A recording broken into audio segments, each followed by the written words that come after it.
Between 2015 and 2025, we experienced the hottest 11 years on record. In 2025, our glaciers continued to retreat and ice continued to melt. The warming ocean and melting land-based ice are driving the long-term rise in global mean sea level rise. Carbon dioxide, methane, and nitrous oxide reached record levels in 2024. It was also the single biggest one-year increase in the record. And data from individual sites around the world indicates that levels of these greenhouse gases continue to increase in 2025.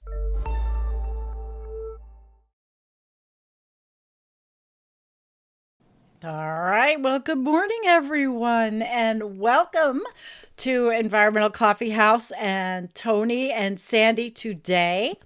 I just want to say hi to everybody out there. Hello, Alex, all of you mods that are with us. I'm not sure how many poppies here. Everybody, just hello. Hi. Good morning, and thanks for having me again, Sandy. Good. Well, today we've got a big show, and I want to talk about this. There's 3 topics we're covering, but you know how it is. We're always told every day, right? We have to watch our emissions, drive less, use less, consume less. And then we're not really told, actually, as much as we should be, that the largest sources of destruction on this planet are barely even counted. I mean, we're going to show you the new report from the World Meteorological Organization. It just came out, and that message is quite simple. It's not just warming.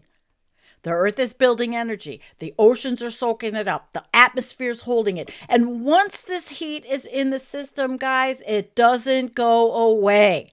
So, yeah, let's cut our emissions. But here's the problem. We're not counting the biggest ones. We're not counting war, jet fuel burned in hours. We're not counting the naval fleets running nonstop. We're not counting entire cities that are being destroyed and rebuilt with carbon-heavy materials. And most of it, who's reporting it? Who's tracking it? Is it part of the climate conversation? I mean, we count the cars, but we don't count the wars. And we are escalating this conflict in the Middle East every day. So we can't pretend that any of this shit's contained because it's escalating. And what happens? What happens if a nuclear war, we think about this like, oh, it can't happen. But look at the 2 people in charge of those buttons. So it doesn't stay local. The smoke in the atmosphere, the sunlight, the crop failures, everything. So are our global systems cracking? I feel like we have to talk about this. Food, energy, medicine. It's not just climate. It's not just geopolitics. It's one system. It's our beautiful Earth. And right now, we are measuring only one side of the damage while escalating the others. So, Tony, let's get into this. I have been thinking about this. How many shows have we made already about the war? I've done shows on the supply chain, and here we are. Welcome, everybody, and welcome to you who might be watching on X. We are live on X, and we are live on YouTube. Yeah. So this show is going to be critically important because really it hits on the drivers of our fossil fuel powered civilization. And there are 2 main factors that are driving emissions in this civilization. There are the civil and industrial factors, and then of course there's the military factors. And here we'll get to talk about all 3. So Sandy, if you can bring up that picture diagram that I showed you, just so we can first talk about the general situation that we're all dealing with. So this is, when we talk about energy imbalance, this is what we're talking about here. So every day the Earth rotates, it spins. And so we have a night and day cycle. And on the daytime side, we are receiving the energy from the sun. This is called solar forcing. And right now, solar forcing is a natural feature of how things work on planet Earth. And we want this to happen, right? Well, notice that there is an atmosphere on planet Earth. And so because there's an atmosphere, a certain amount of forcing, radiative forcing, is able to bounce away from the Earth. This is regulated through the atmosphere. But as we change atmospheric composition of the planet, that is what the atmospheric gases are composed of, we change this energy imbalance, the ability for some of the energy to escape. And so as we slowly move from 208, well, not so slowly, actually, this is very abruptly, as we move from 280 parts per million of CO2 in the atmosphere to now over 425 parts per million of CO2 in the atmosphere. We are changing the ability for the atmosphere itself to allow this radiative forcing to escape into outer space, which means that the overall energy imbalance of the planet is changing. Now, of course, if we talked about on the show before, the reason why this is happening in the first place is because of industrial changes in our societies, our human societies, our cultural changes, and land use changes, which are all dynamically affecting how much energy we are putting into the Earth's atmospheric system.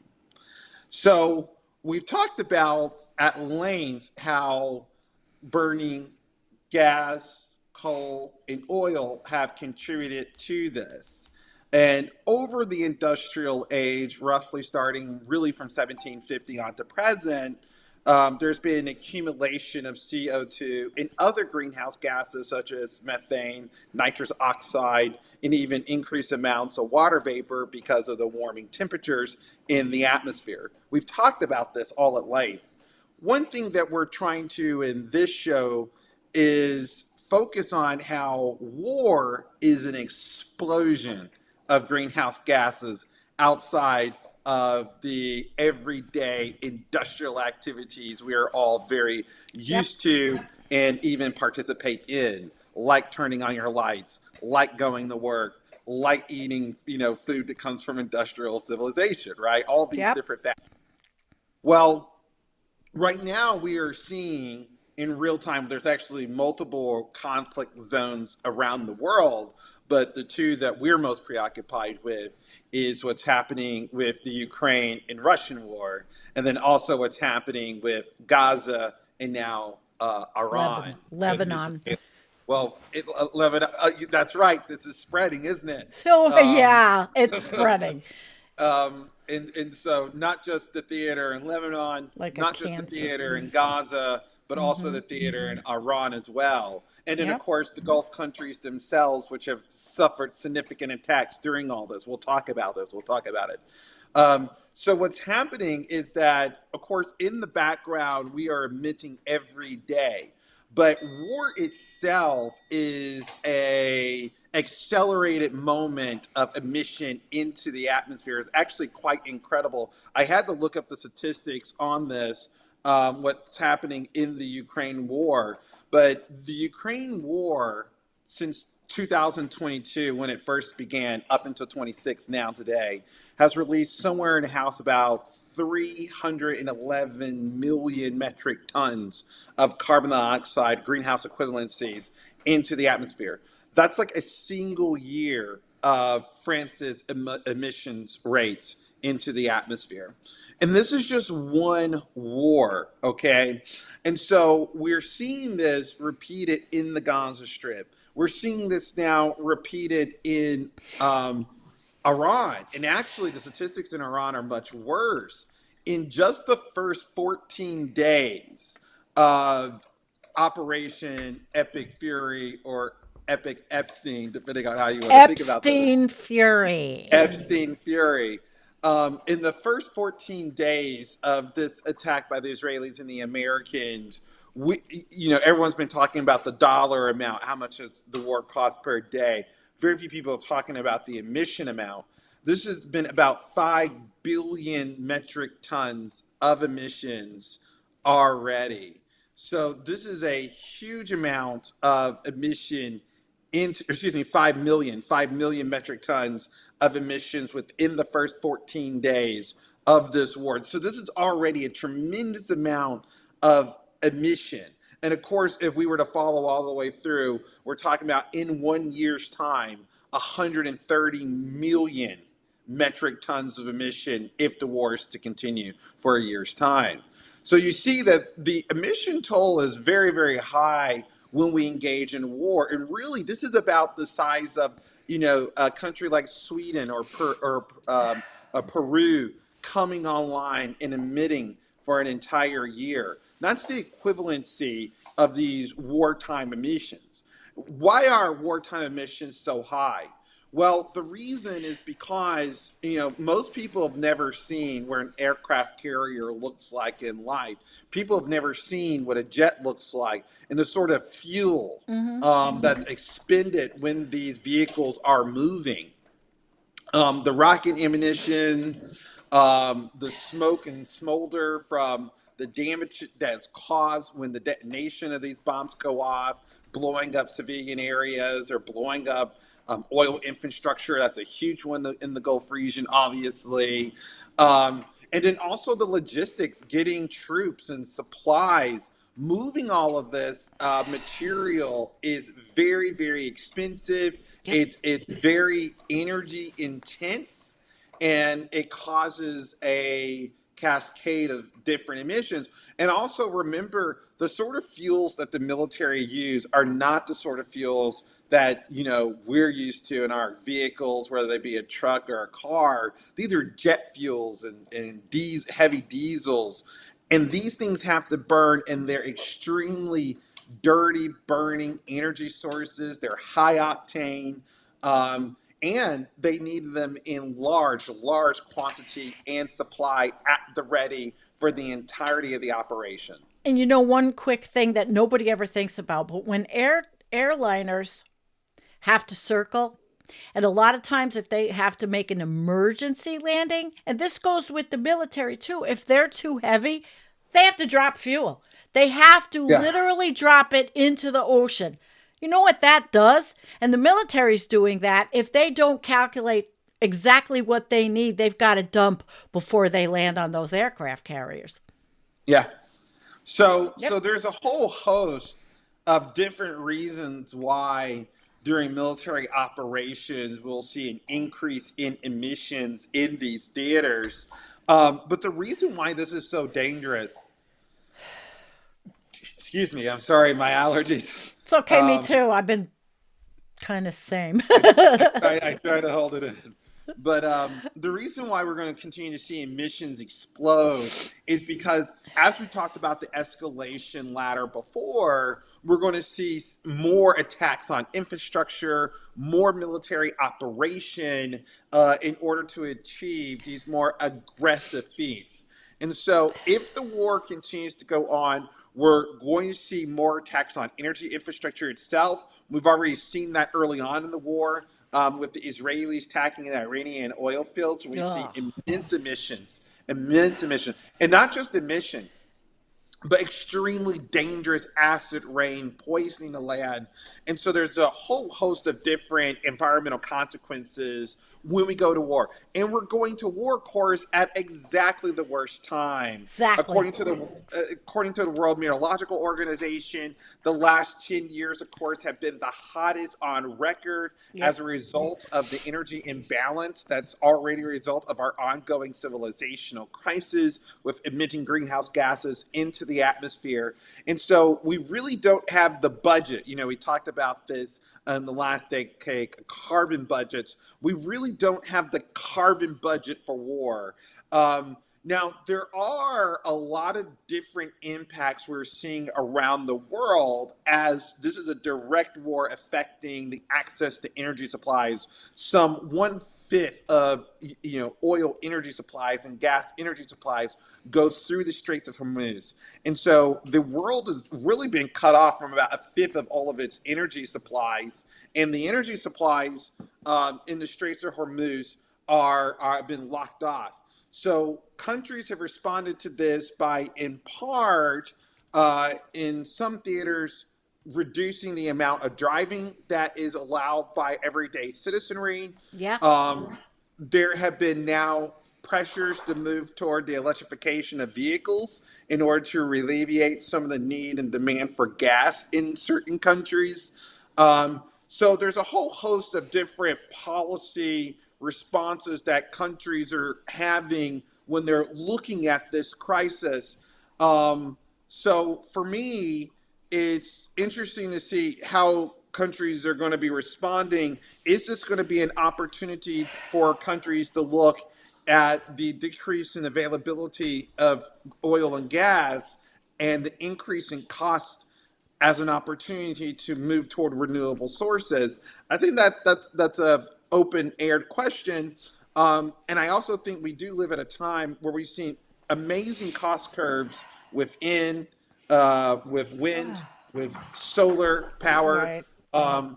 that countries might want to implement these technologies to lessen or dampen the blow of being starved of energy resources. Except for the US, where Except for the US. our president is trying to get rid of all the contracts for any kind of wind that was already going to be put the wind turbines out in the ocean. You know what? And that's exactly right. And This that's why I is say this is a very interesting suicide. moment, because the United States is acting in a way where it is impossible for countries not to recognize how outsized and bizarre its behaviors are, right? The war itself is recognized as one of the most gravest crimes of international law, a war of aggression, unevoked regression by the Israelis and the Americans to bomb Iran in the first place.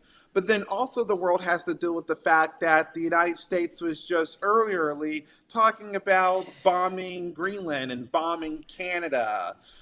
And then the world also has to deal with the fact that we are going through a climate crisis for which the president of the United States has walked away from the climate accords and has said of the climate accords that he's not going to participate in them. No. Did you know, Antonio, that Greenland had plans to blow up their airstrips? Literally, they were working on this. If the United States was going to invade, they were going to blow up their airstrips so they couldn't land.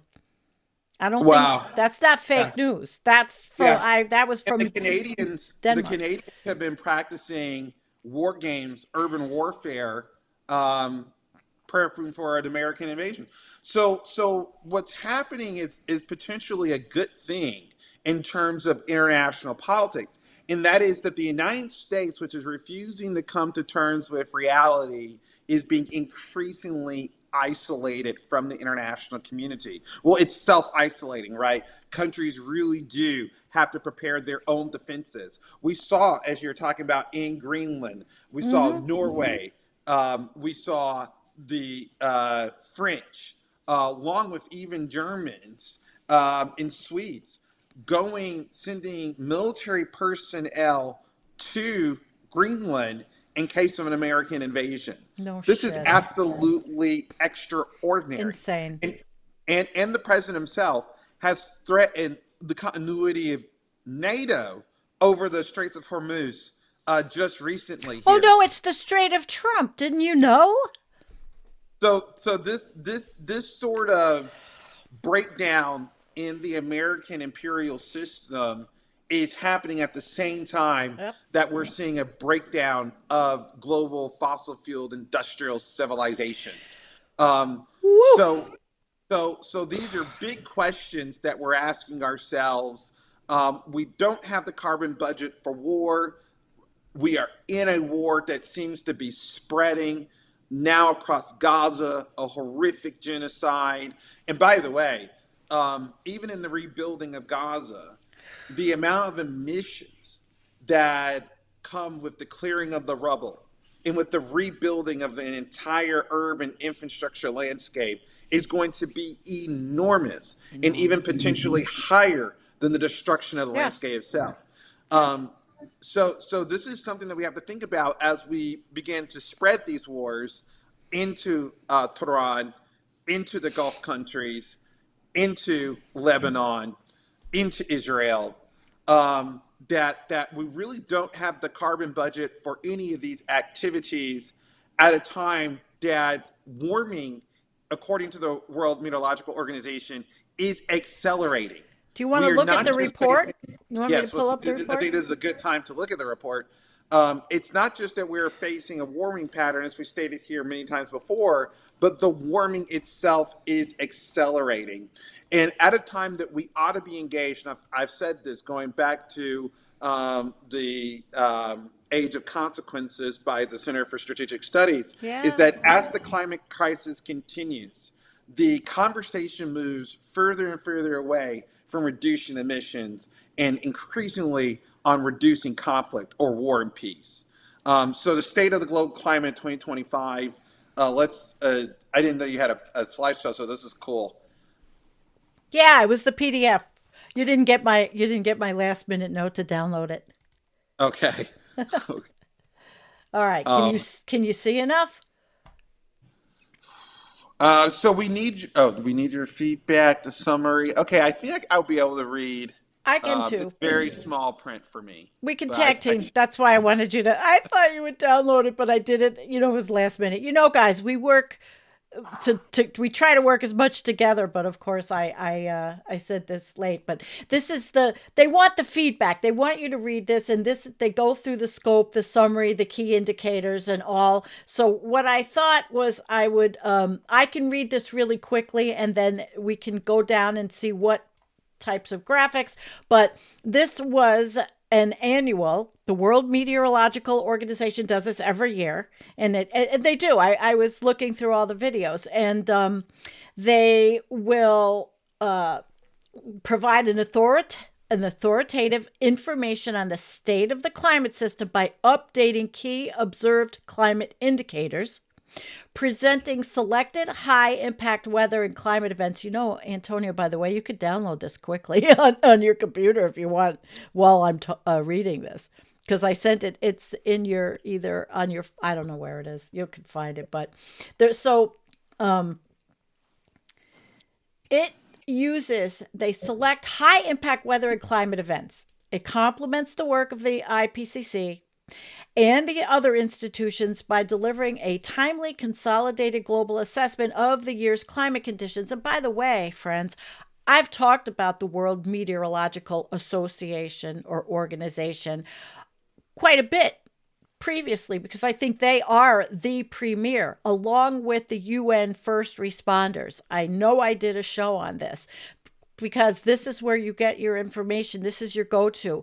The United States is no longer the go-to on their governmental websites. It's just not. But the WMO and their spectacular first responders work is awesome. So this report was covering global temperature, greenhouse gases, ocean heat, sea level, ocean pH, sea ice extent, glacier mass imbalance. And I do have a little introduction from our lovely UN lead, but we're not going to, of course, read the whole summary because Antonio was already talking about this.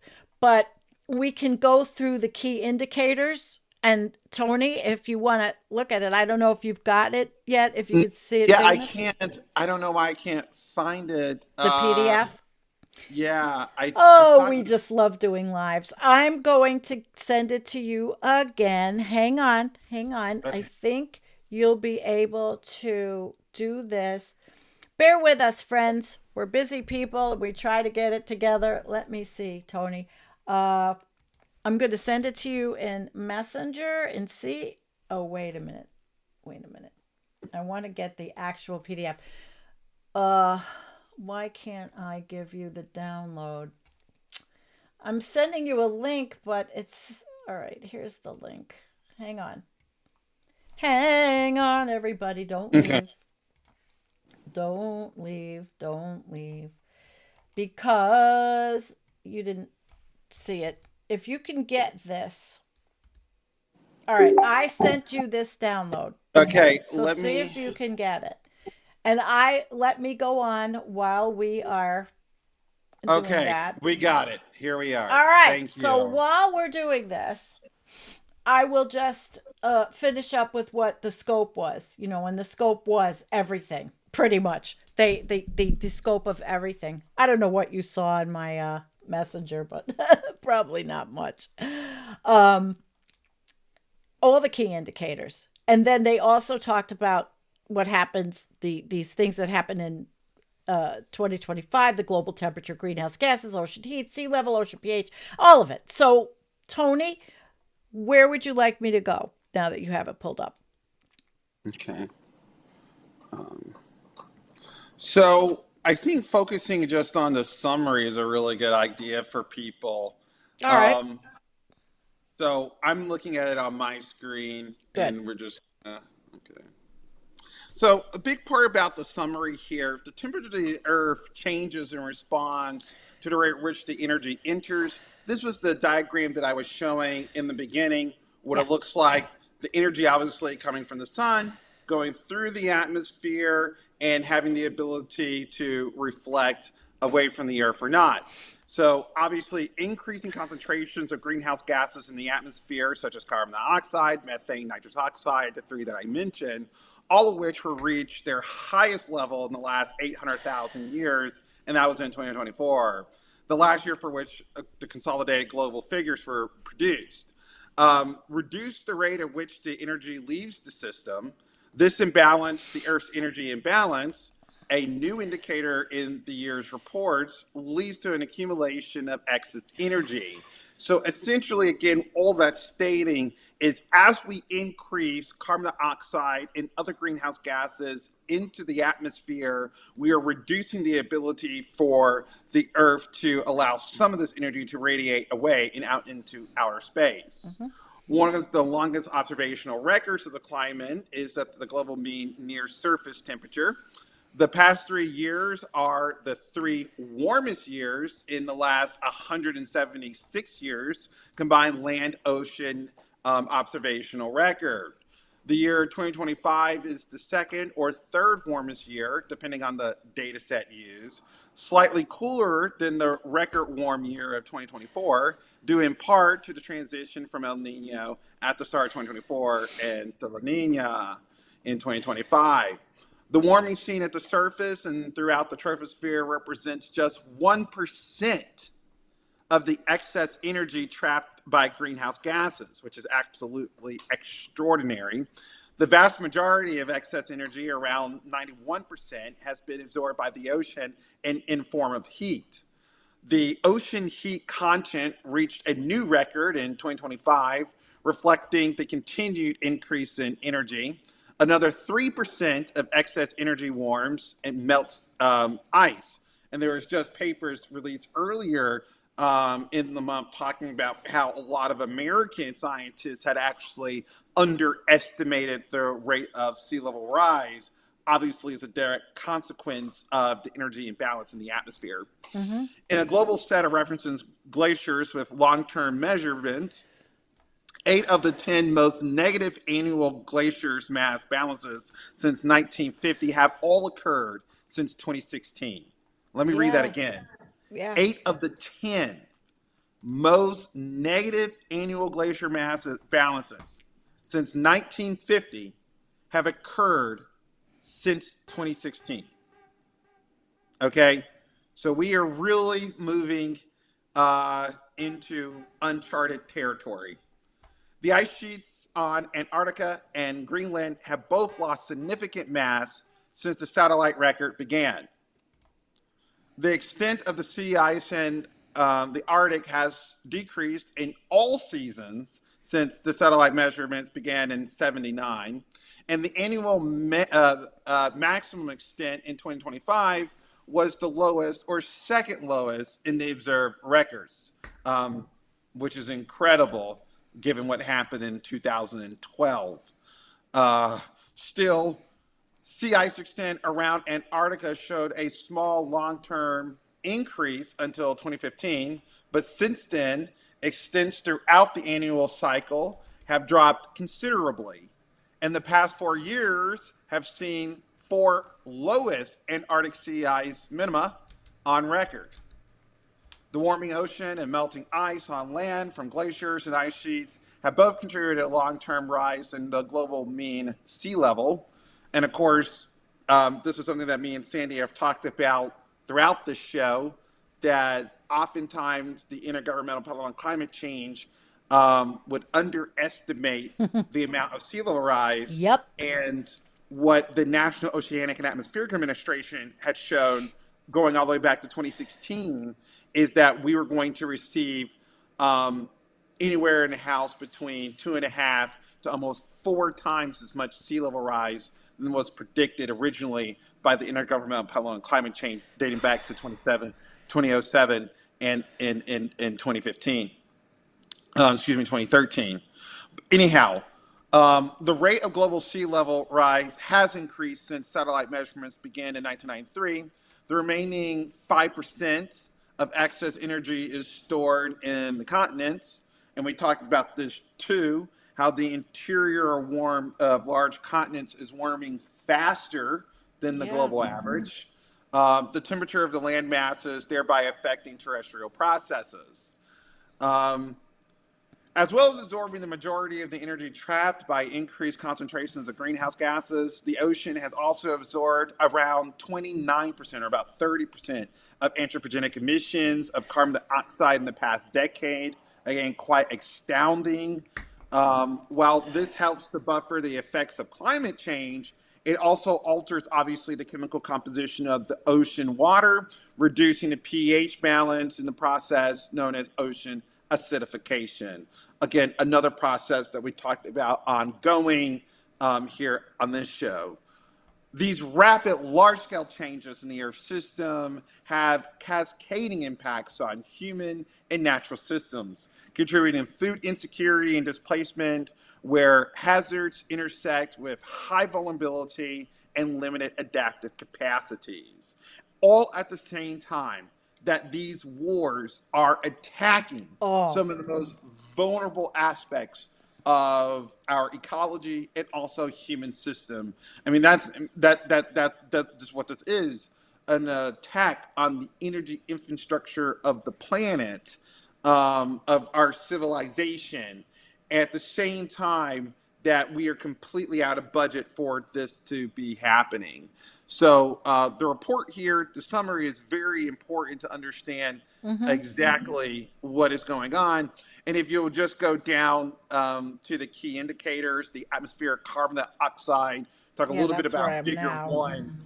Yes, so the mean annual global average atmospheric mold fraction of carbon dioxide from 84 to 24, as you can see, is going unabated up. And I can't make it any bigger, unfortunately. No, that's fine. I'm reading it from my screen, so we'll kind of have to... Well, for the folks, I did put the link to this in the show notes for those of you that caught it.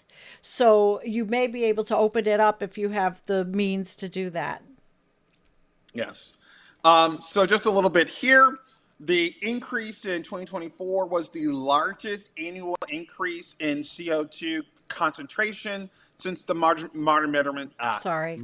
measurements began in 57. This increase was driven by continued fossil fuel CO2 emissions, increased emissions from fires, reduced effectiveness of terrestrial and ocean sinks. So that's a critical point. That's right. You remember how your shows used to be the sea level rise shows. I mean, when you were with in the beginning, you used to really, that was your expertise. Absolutely. And we're starting to see, we've been doing this for about 9 years. A decade now. About a decade now. Yeah. And we're really starting to see all of those early predictions coming true as the amount of emissions continues to go up quite unabated, quite unfortunately. But concentrations of methane, CH4, and nitrous oxide, two other key greenhouse gases, have also reached record high observations in 2024. The concentration of methane reached 1942 1,942 parts per million, or parts per billion in the atmosphere. That's a 266% of the pre-industrial levels, which is absolutely incredible. And of course, nitrous oxide, 338 parts Lovely. per billion, 125% increase of the pre-industrial levels.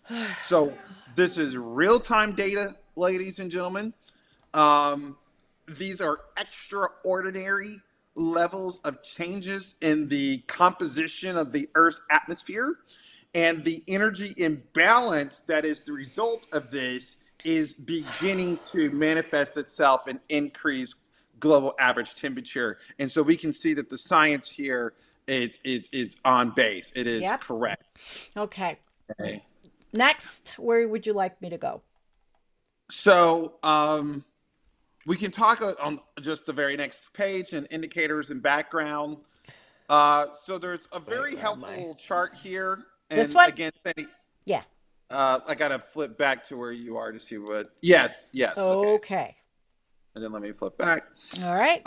So associated risk of atmospheric CO2 and sustainable development goals. So the sustainable development goals have been a key feature of the United Nations, particularly with its help of developing countries and having them develop in ways that are more sustainable. Well, of course, the global climate crisis impacts the ability for countries to develop. So the human-caused increase in the concentration of CO2 in the atmosphere is the largest driver of climate change, as we all know. CO2 accounts for around 66% of the radiative forcing by all long-lived greenhouse gases since 1750. So again, just rehashing what I've stated earlier, and about 79% of the increase over the past decade. Oh my God. Sorry, I didn't read these facts before, so they might hit me in real time. Yeah, they're getting horrible, horror filled. I feel like I could play this music through the whole thing. I was able to make this a little bit bigger, guys. Yeah. Current atmospheric concentrations of CO2 are higher than at any time in the last 2 million years, based off of the proxy data. Concentrations of CH4 and nitrous oxide are higher than at any time in the last 800,000 years. And I want people to understand that humans, our modern form, according to Francis Collins, who mapped the genome, is only between 100,000 to at most 250,000 years old. So we've changed the chemical composition of this planet well beyond our modern human bodies have evolved to adapt to live through. So this is absolute. I mean, we're hundreds of thousands, millions of years outside of our background evolutionary context in terms of the atmosphere. So this is absolutely incredible. The concentrations of greenhouse gases presented here in Figure 1 are estimated from measurements made across a globally coordinated network covering a period from 84 to 24. Pre-industrial concentrations are estimated using air-trapped and ice cores. We've talked about this many times before, being used to represent pre-industrial conditions. Atmospheric concentrations of CO2 reflect a balance between CO2 sources and sinks. Anthropogenic sources of CO2 are related to the burning of fossil fuel and concrete production. Concrete production represents a large portion of greenhouse gases, along with land use changes and such as deforestation and, of course, agriculture, things that I mentioned earlier. Sinks of CO2 include uptake by vegetation and ocean. The portion of CO2 emitted by human activities that remains in the atmosphere is known as the airborne fraction. It varies from year to year due to the high natural variability of CO2 sinks, particularly those on land. Natural resources and sinks of CO2 are affected by climate change via increasing temperature, changes in precipitation, and susceptibility to biomass burning. During 2015 and 2024, 50% of the total emissions of CO2 remains in the atmosphere, driving an increase in atmospheric concentrations. The estimated ocean sink accounted for about 29% of emissions, and that estimated land sink accounted for about 21% of emissions. Am I on the right page? I got to check back. Yeah, I'm trying to give everybody as much as they can to look at. Okay. I'm on the indicators, but I don't know if I'm. Well, go back up to the chart just so that people can see and The get indicator background.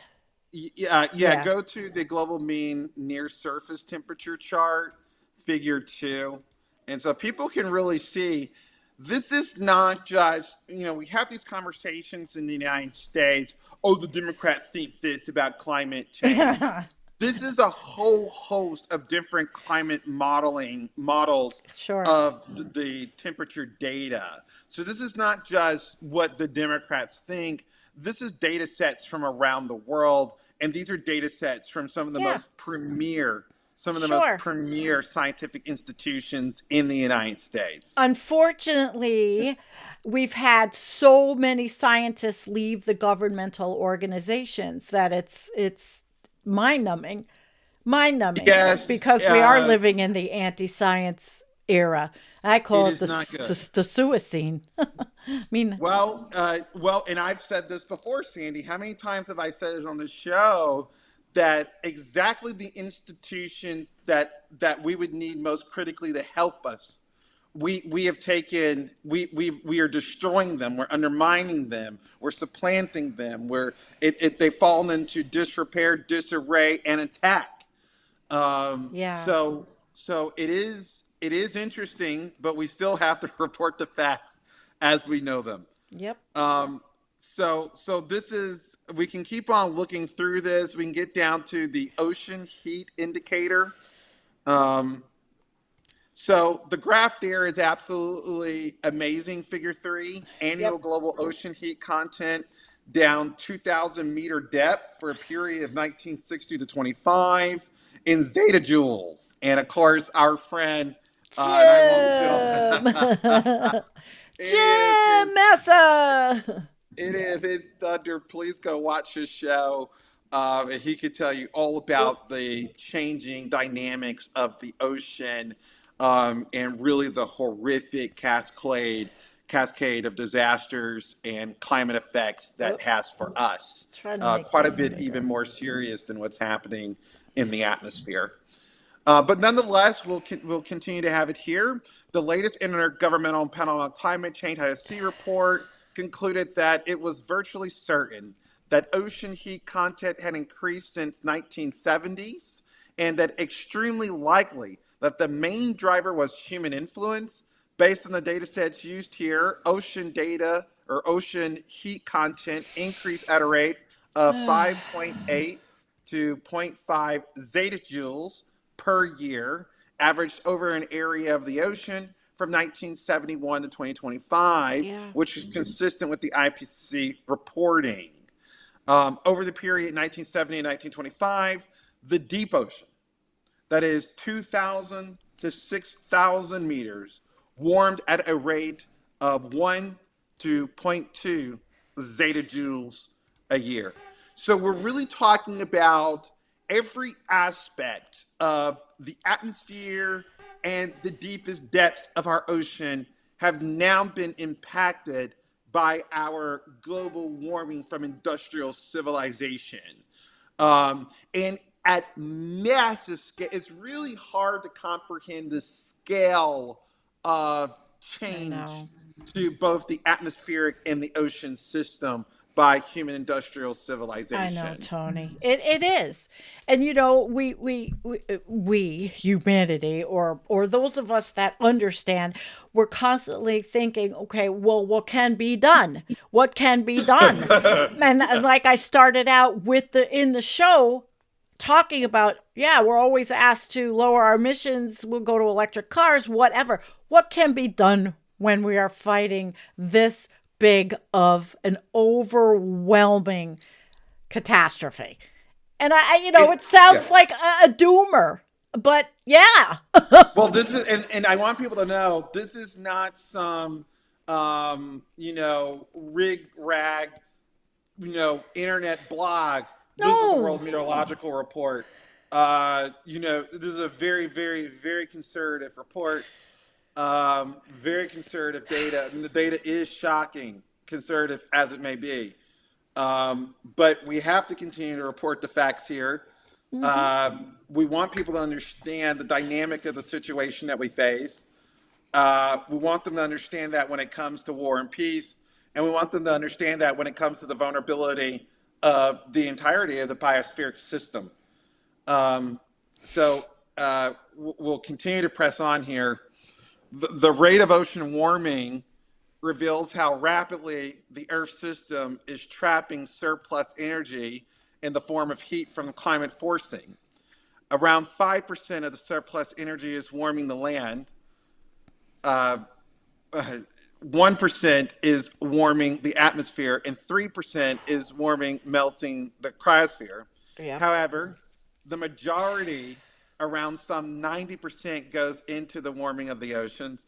This is what Jim Mass has been talking to us about, and as we're going For through years. this data, it is horrifying because eventually the saturations of the oceans mean that heat energy will have to dissipate into the atmosphere, and to understand that what we are seeing right now, okay, is that again around 5% of the surplus energy is warming the land. So all the climate change that we've seen in our weather systems, these weather whiplashings, these abnormally high temperatures that we're getting, all that we're seeing on the terrestrial land, that is a result of 5% of the total warming that's going on planet Earth right now. Oh. So even a doubling of that would be beyond. We're only thanking God now for the oceans, but again, this feature is going to decline, and the ocean heat will have to dissipate into the atmosphere, which is just magnificent given the proportionalities here.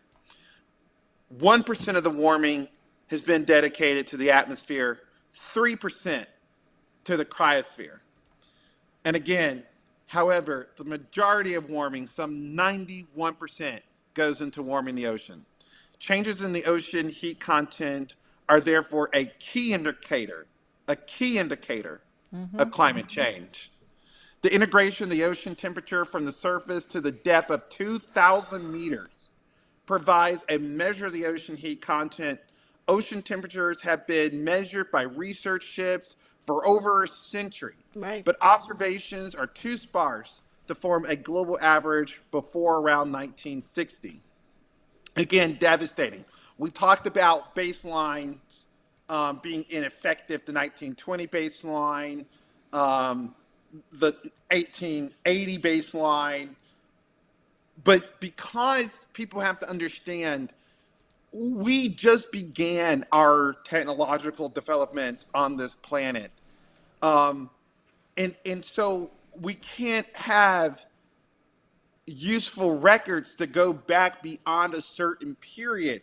And really what that means is it's hard to know, even with this data, it's really hard to know the extent of change that we are causing, because we just don't have the data sets to enable us to know beyond certain points and beyond certain arithmetic the extent of change. But from what we do know, additional measurements have been made using expendable devices launched from ships since the 1970s. And since around 2005, near global coverage down of 2,000 meters has been provided by autonomous drones, basically. Changes in the global ocean temperature are irreversible. Yeah. That's quite a statement right I know. I there. couldn't even finish this. No, quite a sentence. statement. Oh my gosh, my ears are perking up. This is I don't. Maybe we don't have to. No, we're Uh, not. We're just going to go through and just like ocean pH. We don't have to. It's out there yeah. for all of you. The glaciers. I mean, we've talked about it, but this is the report. You know, the sea ice extent, we it's there. It's showing you. But I'm just showing you the pages. Earth's energy. But Sandy, this goes back to everything that you said. Just that one sentence there. Yeah. People. To ask what we can do. And this is a very I keep them.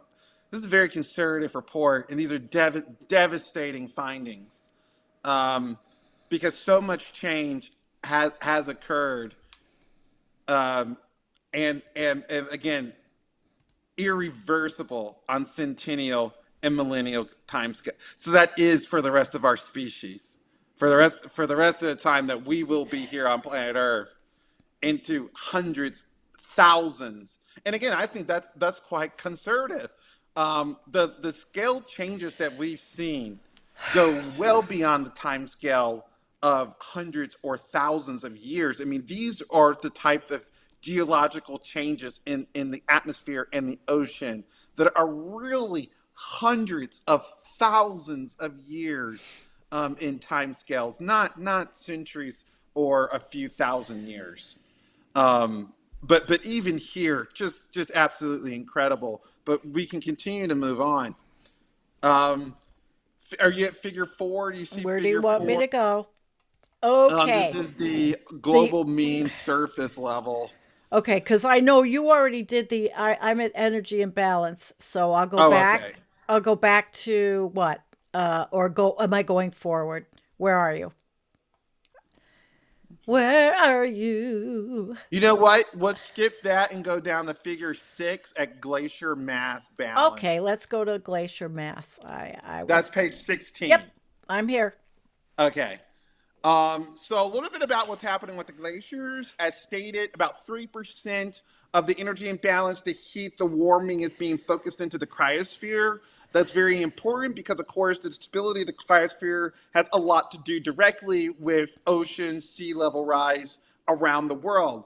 As you can see here by figure 6, that balance in ice mass has been declining quite precipitously since records in 1950. And figure 6, cumulative annual mass balance changes since 1970 of reference glaciers with more than 30 years of ongoing glaciological measurements.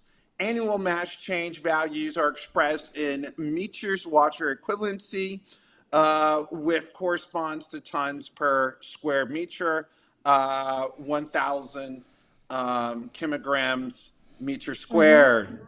So as you can see, there's been a precipitous decline in the amount of water from these areas, because what we are seeing now, and particularly in the Arctic, is what's known as rapid deglaciation. Yes, Um, not just but the we Arctic. Think about Argentina. We've also seen that with terrestrial glacial Yeah. sources, and also in some parts of the Arctic, we've seen this calving effect, Yes. which may lead to a mass and rapid deglaciation event in the Antarctic as well. So as the global oceans began to warm, they began to liquefy the ice around them and detach them from the land masses that they have grown a part of, and then they can completely calve off. So these are very consequential things to be happening. And as stated earlier in the WMO report, that changes in the ocean in terms of heat energy content are irreversible, essentially, for, our civilization, industrial civilization, is only about 250 years old. Human civilization is at most 8 to 10,000 years old. We are talking about timescales and changes that go well beyond Well, our human civilizational history. So it's important to understand how massive these impacts are. The data on glacier mass balance, the amount of mass gained or lost by glaciers for 2024-2025 hydrological year, September to August, are not yet finalized, but observations from 155 to 170 glaciers that are reported annually to the World Glacier Monitoring Service indicate that in 2024 to 2025 was another year of extremely negative mass balance worldwide. So again, just repeating the record as we've already seen it. And notice that this time scale is in decades, so they have to obviously quantify for the annual loss as well. Sea ice extent on page 18, we'll run through this because, of course, this is very important as well. absolutely. So sea ice extent in the Arctic, of course, has been on precipitous decline, but so too in the last 10 years have we seen a dramatic decline in the stability of the Antarctic sea ice shelf as well. The extent of sea ice in Antarctica and the Arctic regions in 2025 were both below their representative 91-20 averages throughout the annual cycle. Annual averages of Arctic sea ice extent in 2025 was the lowest or second lowest on satellite era that's presented since 79 to present. So we've seen massive losses, historic losses in the sea ice extent in the Arctic, and we continue to see those declines happening. But it's not just about extent. It's also about the thickness of the ice.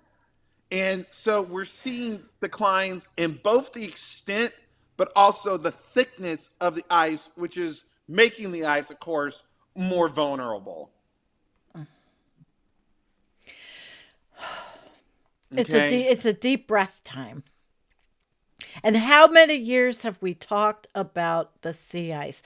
And it's happening. It's like the whole term faster than previously expected, which we used to use, but never thinking 2025 was going to, and 2026 was going to look like it does. Everybody was saying, oh, all the scientists, we had more time to rectify all this. Well, we don't. We don't have the time and we don't have the budget. What we do have is these indicators. What we do have is these indicators. If you go to page 20, we talk a little bit more about energy imbalance, just so that people can have a clean definition. Sure, because that's what you started with. Yep. All so, right. According to the report, the Earth's energy imbalance, the EEI, is the difference between the amount of energy the Earth receives from the sun, that's that solar radiation, the incoming solar radiation, minus the reflected solar radiation, and the amount of energy the Earth radiates back into space. That's that outgoing long wave radiation that I mentioned earlier. If the amount of incoming radiation exceeds the amount of outgoing radiation, for example, due to the greenhouse effect, the EI, again, the Earth's energy imbalance, is positive, meaning the Earth is gaining energy, mostly in the form of heat. If more energy escapes the Earth, then it receives a negative EI, meaning the Earth is losing energy in cooling. So we're obviously not losing, we're gaining. That's the difference between a global cooling and a global warming. Due to the increased concentration of greenhouse gases, of course, the EI has become increasingly positive over time, and the accumulation of surface energy has led to the warming of the climate.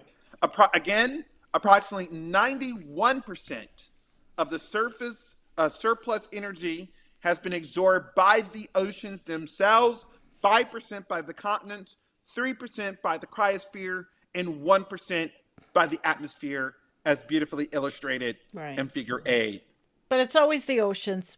And then you think about the life, the ocean life being affected. And everybody first, they think of the reefs.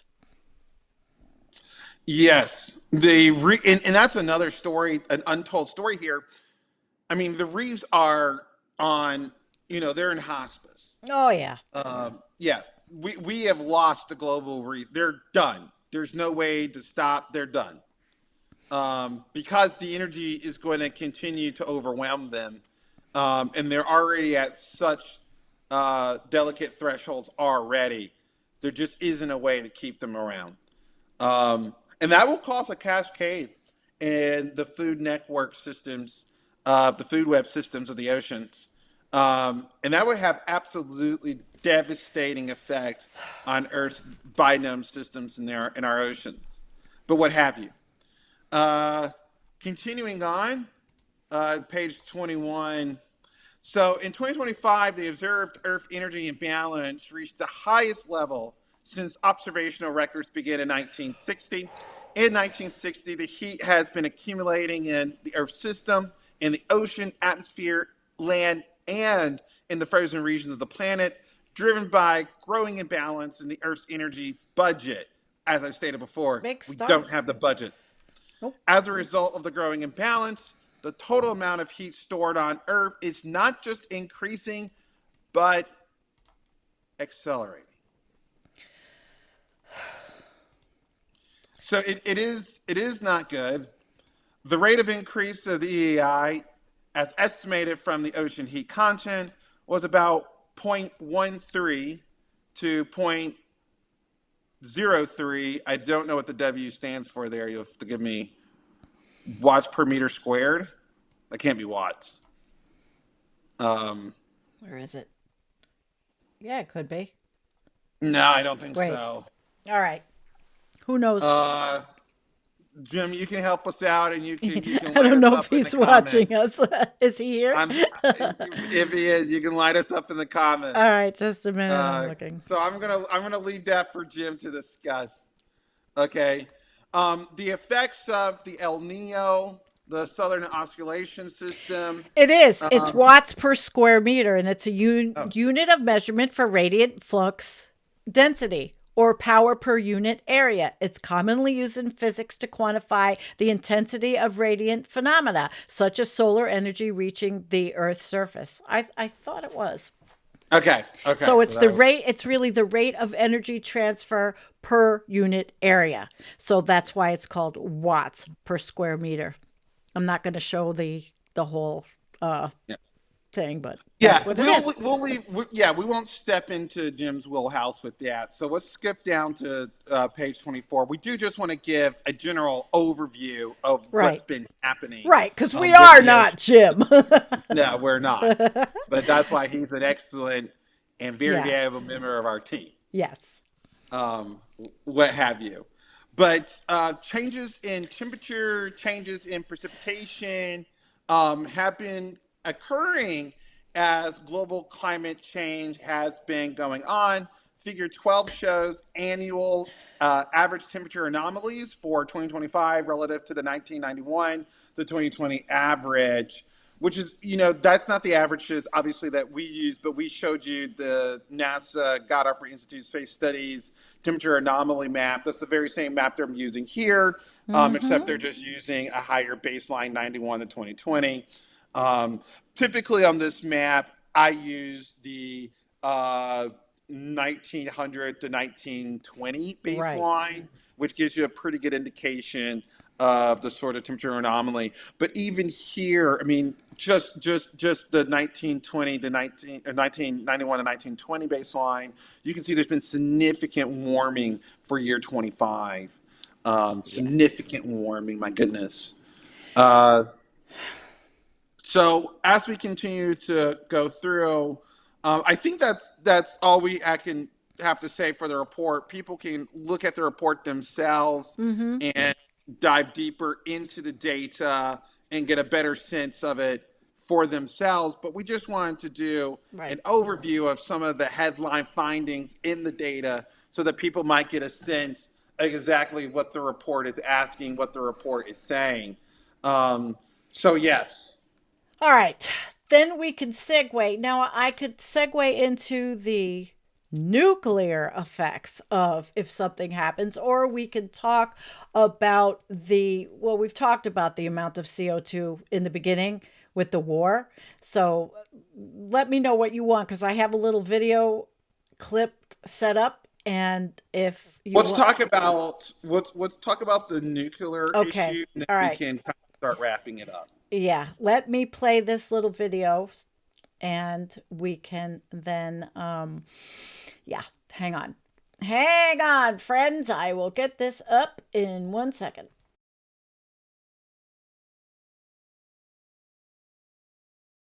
The Soviet Union has now built. That's the wrong one. That's too long. Although I really wanted to play that for you. Look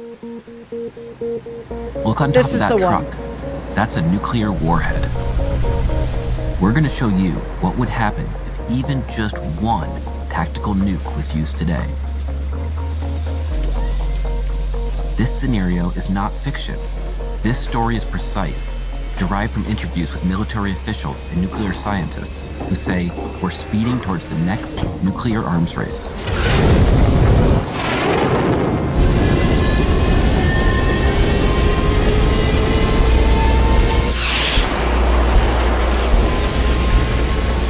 Just minutes after launch, the nuke is traveling at blistering speeds.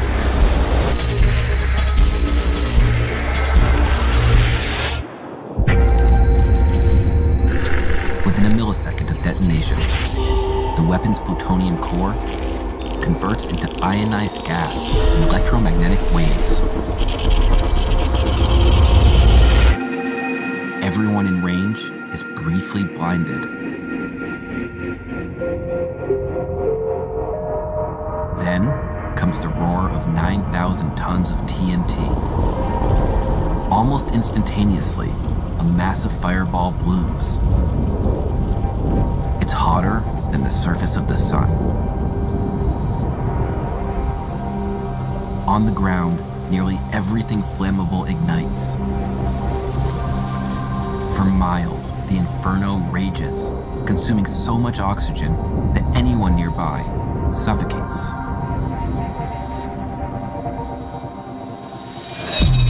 Then comes the blast wave.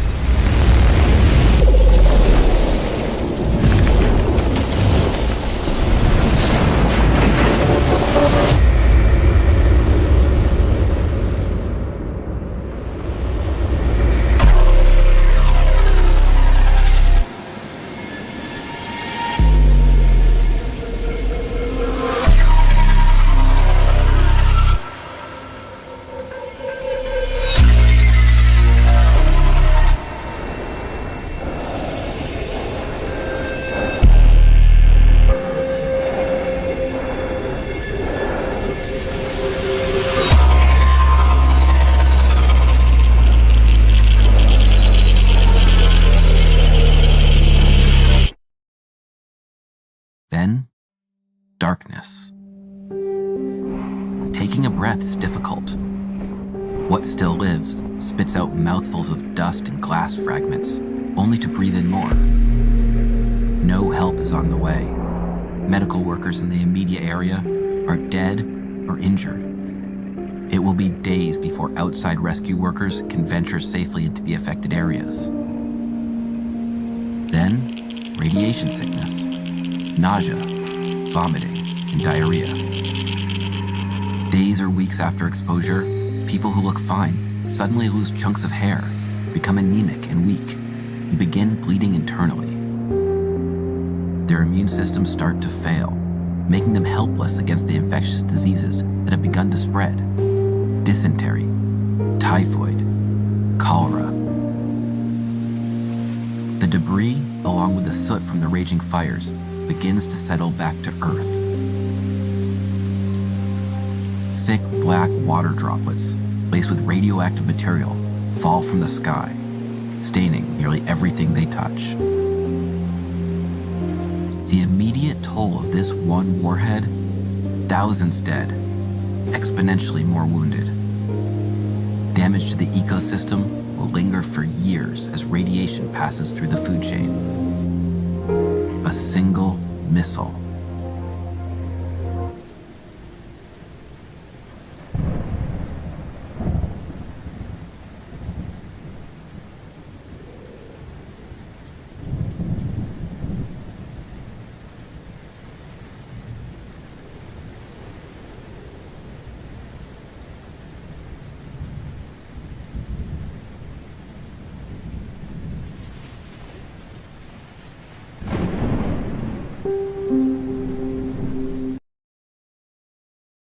Okay, the reason why I wanted to show this was because, well, first of all, we are in the United States, Tony and I. We are the only country that ever dropped a nuke, all right? And the two countries that are right now, in my opinion, run by psychopaths that are on the front lines that have nukes are Israel and the United States. And this is not to make you fearful and scared. This is for preparation, which is why I've done the videos. That's why we are doing what we're doing. And why I talk about a victory garden, why I really wanted to show the video by Hoople's Cat, but it's 15 minutes. That is all kinds of prep. He's got a fantastic channel on prep, and he's not a whacked out prepper, you know, with guns and all that shit. He's talking about preparation like I do, you know, talking about preparing for things. In the United States, what happens, Antonio? What happens if a nuke is dropped in the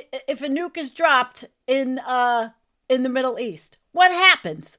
And what happens to everybody because of the amount of radiation and the air and all that all over the world? It's not just going to stay there. But what happens?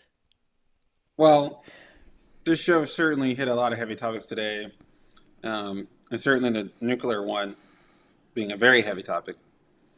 And unfortunately, we're in a situation where Israeli and American military policymakers have thought about the potentiality of using a so-called tactical nuclear weapon on the Iranians. If this happens, this will break the taboo around the use of nuclear weapons, making it more likely that other countries will also use nuclear weaponry. And even if, say, the Iranians don't completely just give in after tactical nuclear use, they will likely use whatever conventional technologies they have to do massive strikes on the Israelis, the American bases, and the Gulf countries. If they did that, those strikes, even though they'll be conventional, will have to have something like the same effect of killing people that a tactical nuclear weapon will have, or even going lower than that. Imagining the tens of thousands, hundreds of thousands of people who would be directly injured by an attack like that. And certainly, the Iranians have the ability to respond. They could kill hundreds of millions of people within weeks. Hundreds of millions? By destroying the desalination plants across the GCC, refusing access of international aid into the Gulf regions. This could cripple the countries of Bahrain, Kuwait, Qatar, Oman, Saudi Arabia, literally overnight. And these people will have nowhere to turn, because it is clear that the Iranians still would have control of the Straits, even in the case of nuclear detonation. So what the United States would have to do is another nuclear detonation. Would the Chinese and the Russians idly stand by as the Americans continue to nuclear detonate over Iran? Highly unlikely. And actually, such detonations might give the Russians and the Chinese, who already have the technology, to directly aid the Iranians in nuclear technology. And then we're talking about a possible strike in Israel. And you can see how things could quickly escalate. Mm-hmm. And not only that, we would have to deal with the radioactivity of nuclear detonation, which would be at the whims of precipitation and wind direction. So people in Iraq, or people even potentially in Israel, people in Pakistan, what have you, might themselves be sucking on radioactive rain, radioactive water, radioactive air during the course of these exchanges. The environmental catastrophe that would unfold, of course, would be Herculean. So unfortunately, we're at a situation, we're in a time where the Americans and the Israelis have engaged in this horrific war. The war's not going well for the Americans and the Israelis. The war's not going well for the planet. And there is on the table the potentiality of using nuclear weapons. So it is a very difficult thing for people to think about, but they do have to think about these things because in the United States, we elected President Trump. You know, I'm not saying me and you, we didn't necessarily vote for him. Oh, fuck no. But our democracy Sorry. did. Yep. And so we're responsible for whatever actions our government takes. And these actions could essentially lead to a nuclear exchange. And that would be the worst of all worlds. Antonio, my thoughts on some of the things. I mean, we feel powerless, but we're not. You know, in America anyway. Yes, we can't control what these people, these psychopaths in Washington do. But yesterday was no kings. One day. I grew up starting very young, seeing what happened in Vietnam. People need to organize like Cold Pink and be out on the streets protesting this war. And they've started. I saw some footage of Israel, of some people in Israel out on the streets protesting the war, but they have a formidable force of the IDF out on the streets, their police also trying to squelch that because we don't see much news from Israel. Yeah. They're censored. But I'm willing to join Code Pink. I'm willing because I did it in my life for every fucking war. Here's what's going to happen. Okay, and I've been thinking about this. That this is the end of American empire. There is now no way for the global order not to change as a result of everything that's already happened. Why? And this is not going to be a military show, and we'll kind of wrap this up. But I want everyone to think about this. Okay, this is the end of the American global petrodollar oiled empire. This is why the Americans have named at least 4 objectives. The first objective was denuclearization, that they're going to denuclearize Iran. The second objective was regime change, that they're going to change the Iranian regime. The third objective was that they were going to decapitate and cripple, take offline Iranian strike capacity. And then the fourth objective, as a consequence of the war, is they're going to have to reopen the Straits of Hormuz. Now, the Americans have not been able to achieve, the U.S. and Americans have not been able to achieve a single military objective. We were told in the last 12-day war that the Americans had totally obliterated the Iranian nuclear capacity. And then we were just told in the lead up to this war that the Iranians were 10 days away from building a nuclear bomb. That is to say, the administration has no idea what the Iranian nuclear capabilities are. We've been told that we're going to do regime change. How many heads of states and military officials have been killed in Iran? And despite all of that, they continue with the same regime, and they've been able to continue their military war against the United States unabated, which shows that they have complete secessions that are decentralized in such a way that you can continue to decapitate the head and the body will still be able to function and strike its targets. And that's what we've seen across Israel. That's what we've seen across American military bases. That's what we've seen across the GCC countries. Now, that's been quite incredible. We've also been told by the presidential administration that we've taken off 80% of their strike capacity. Apparently not, because Apparently not. they're able to still strike all of these vulnerable and critical infrastructures across the Gulf region. And what about the Straits of Hormuz? The United States, despite spending over $1 trillion, refusing to pay for higher education, so we have student debt, refusing to pay for health care, so we have 70,000 people who die in the absence of health care, 500,000 people declaring bankruptcy in medical care in the United States. We spent $1 trillion on our military per year, and we cannot reopen the Straits of Hormuz. Every single named military objective by the United States is failed to achieve in this war, in the time frame that its military planner said that we would achieve it.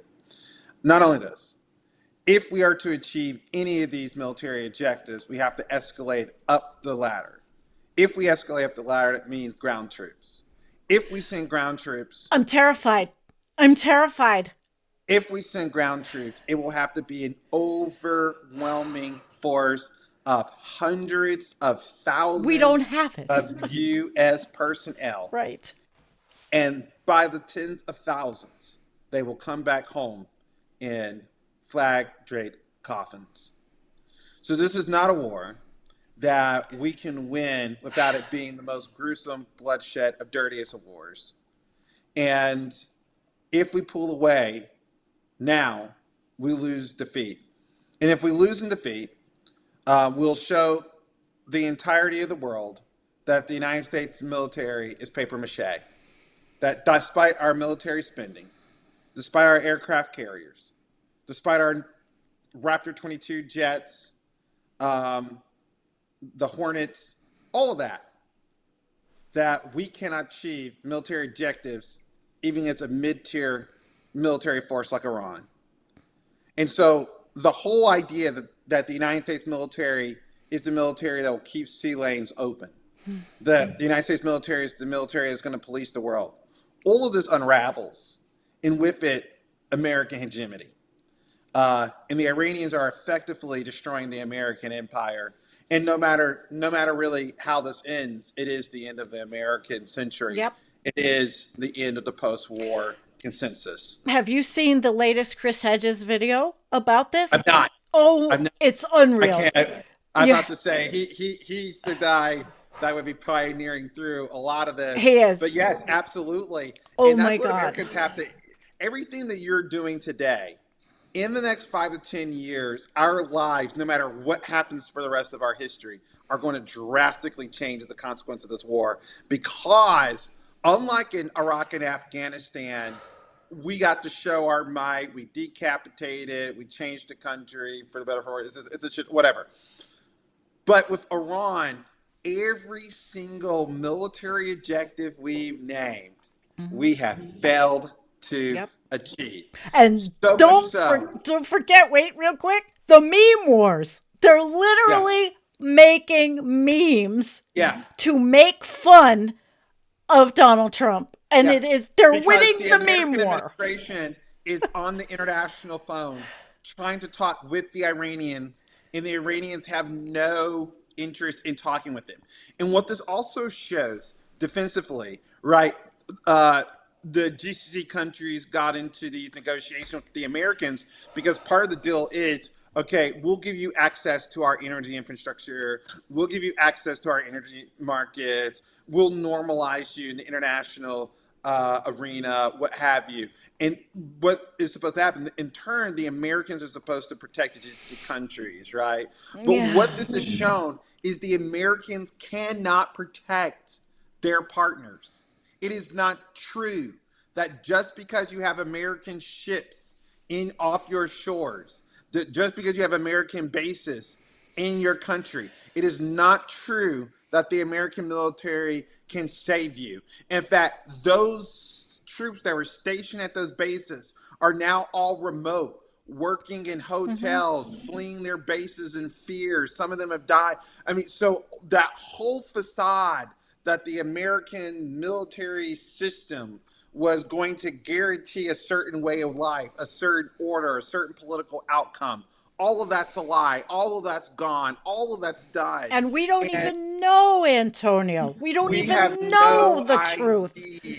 We have no idea to the extent that our military system is done. Because what's going to happen? You think that the United States is going to be permitted to rebuild those military bases, and they're not doing anything for those countries that those military bases in, but making them targets, and America can't defend themselves against being targets? No, get those bases out of there. So we're going to see a retraction of military bases around the world. We're going to see a retraction of international commerce with the United States. We're going to see a retraction of the use of the United States dollars, the reserve currency in the world. And with that, we're going to see a retraction of the United States way of life, the United States culture, the United States economy. So at the same time that we're threatening to kill Canadians, that we're threatening to kill Greenlanders, that we're doing all of this, we are facing extreme global isolation and the last component of our empire, right? So our political prowess, our economic prowess is on the decline, but so too is our military.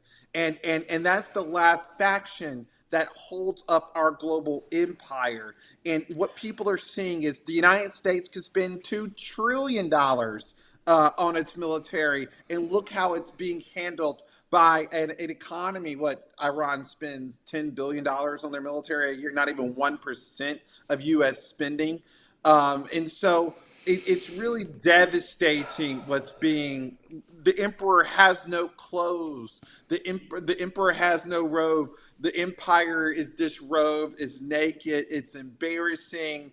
And beneath what would have been clothes is a Kenkel's taco, orange turd, what I call them. All right, well, I think it's time for a flush.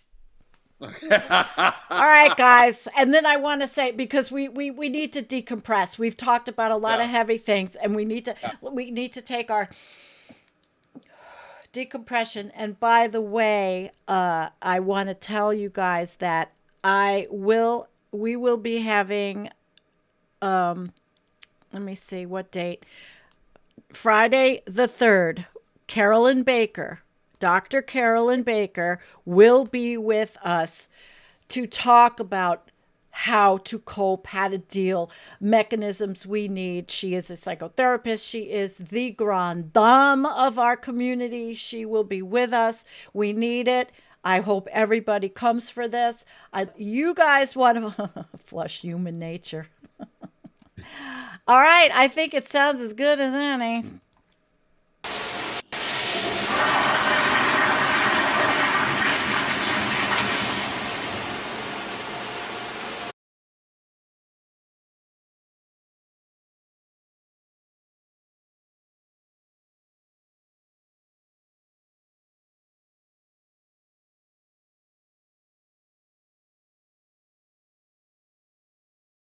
Oops, I'm sorry. I didn't mean to keep myself muted. I am very, very sorry for that. Thank you for the super chats. Thank you, Wanda, and thank you, Scott. Thank you, and everybody that came. I know it's been a long show. Didn't mean to keep you muted. There always has to be some kind of weird thing happening. So, Tony, why don't you wrap it up? Thank you, guys. It was an incredible show, talking about the Earth's energy imbalance, how we're contributing to that in a civil way through industrial society, but also the consequences of the war. Okay, I know it was a lot to talk about, but we have to talk about these things. We have to remain strong, and we have to act. Yes. So thank you all for tuning in, and thank you all for being a part. Let's march of this most important conversation, and let's march together. Let's get out there. We're going to have to. We have to tell this government, not just every so often for no kings. We have to do this, and I'm ready. All right, guys. Love you guys Thank you. so much. So much. Salam So alaikum. much.